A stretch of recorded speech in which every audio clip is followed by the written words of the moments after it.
Storytime, ang tahimik na bulong ng Blackthorn Manor.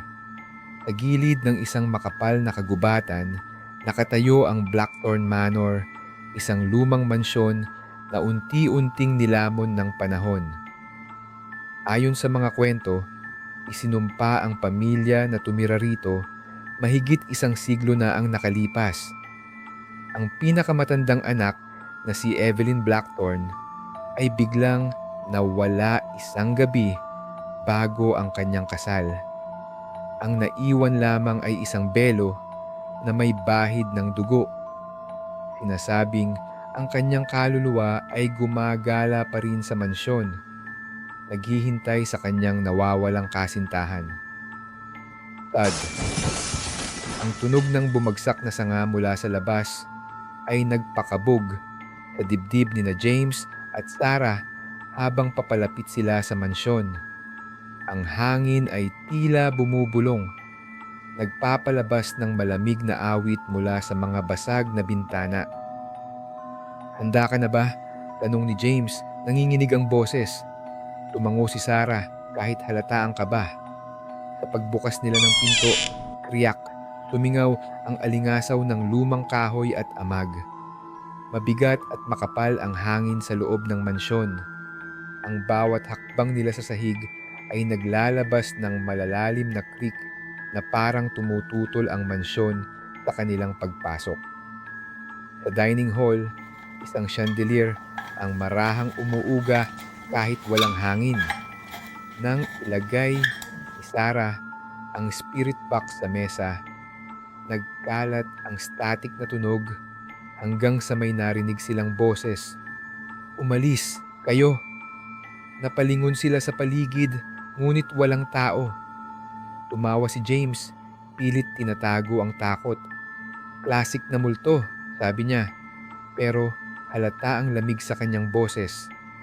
Habang paakyat sila sa hagdan, narinig nila ang mabagal na thump, thump, thump ng tila mga yapak mula sa itaas. Tumigil si Sarah. "Narinig mo yon?" Tumango si James, nanlaki ang mga mata habang iniangat ang flashlight. Ang ilaw ay sumayaw sa dilim, ngunit walang nakita. Pagdating nila sa itaas, pumasok sila sa isang kwarto. Bumukas ang pinto nang may nakakakilabot na kriyak at tumambad ang isang kwartong tila hindi ginalaw ng panahon. Nakalatag sa kama ang isang wedding dress na kupas at naninilaw. Sa tabi nito, isang basag na salamin. Ngunit ang mas nakakakilabot sa salamin ay hindi ang kanilang refleksyon ang nakita, kundi ang anyo ng isang babaeng nakatayo sa likod nila. "James!" sigaw ni Sarah habang mabilis na lumingon, pero wala namang tao. Whoosh! Isang malamig na hangin ang dumaan kasabay ng amoy ng mga rosas. Biglang may narinig silang mahinang hum, isang kanta, malungkot at misteryoso. "It's Evelyn," bulong ni Sarah, nanginginig. Sinundan nila ang tunog na lalong lumakas.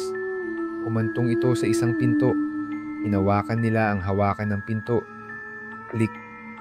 Tumigil ang pagham at may narinig silang boses.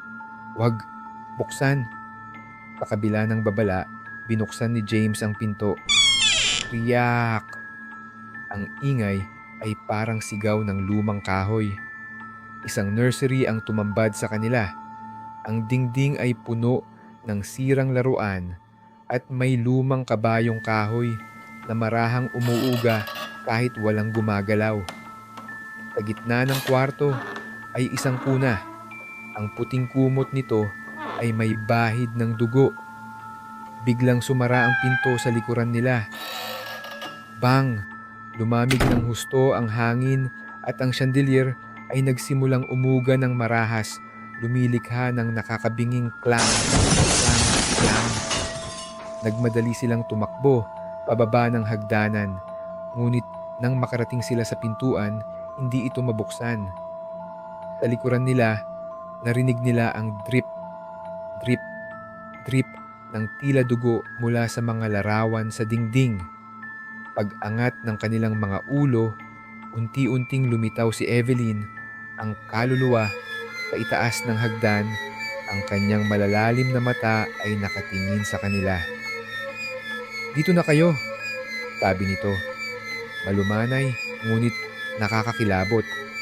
Napasigaw ang dalawa habang bumalot ang dilim sa paligid nila. Ang mga tunog ay tila nagpaparamdam sa mga kaluluwa ng mansyon. Kaya mo bang harapin ang ganitong klaseng takot